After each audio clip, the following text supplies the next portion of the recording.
આ અમેરિકાની બે કંપની છે. પહેલી છે ઈકોમ અને બીજું છે એક્સેન્ચર. આ ઈકોમ જે કંપની છે એને ટૂંકમાં શેરબજારમાં એસીએમ તરીકે ઓળખાય છે.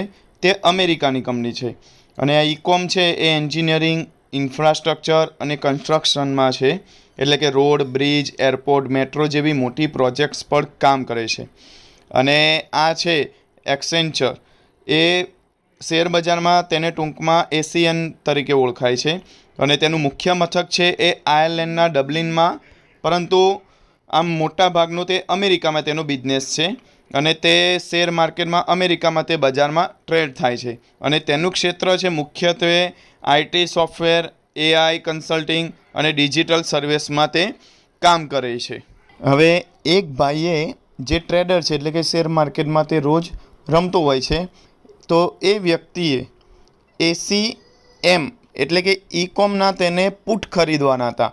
એટલે કે માર્કેટ જો ડાઉન થાય ને તો એટલા એને પૈસા વધારે મળે, એટલે તેને ઈકોમ એટલે કે એસીએમના તેને શેર પુટ ખરીદવાના હતા. પરંતુ તેણે ભૂલથી એક્સેન્ચર એટલે કે એસીએનના પુટ ખરીદી લીધા. એટલે કે જો માર્કેટ ડાઉન જાય તો એના પણ પૈસા વધે, પરંતુ તેને એવું હતું કે ઈકોમના હું પુટમાં પૈસા નાખું જેથી તેનું માર્કેટ ડાઉન જશે અને મને નફો વધારે મળશે.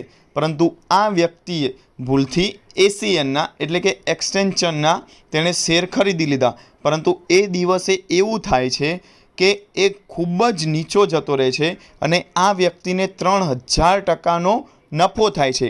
એટલે કે ધારો કે એવું માનો કે જો આ વ્યક્તિએ 10,000 રૂપિયા રોક્યા હોત, 10,000 રૂપિયા જો તેણે રોક્યા હોત તો 3000% એટલે કે તેને 3 લાખનો નફો થયો. હવે ધારો કે એ વ્યક્તિ જે પણ રૂપિયા રોક્યા હશે, પરંતુ એક નાનો ભૂલ, એક અક્ષરની ભૂલ કે એસીએમના જગ્યાએ તેણે એસીએન એટલે કે એમના બદલે તેણે એન ટાઈપિંગ કર્યું અને તેણે તેના પુટના શેર ખરીદી દીધા અને એ જ દિવસે તે કંપનીમાં ખૂબ જ મોટી ગિરાવટ આવી.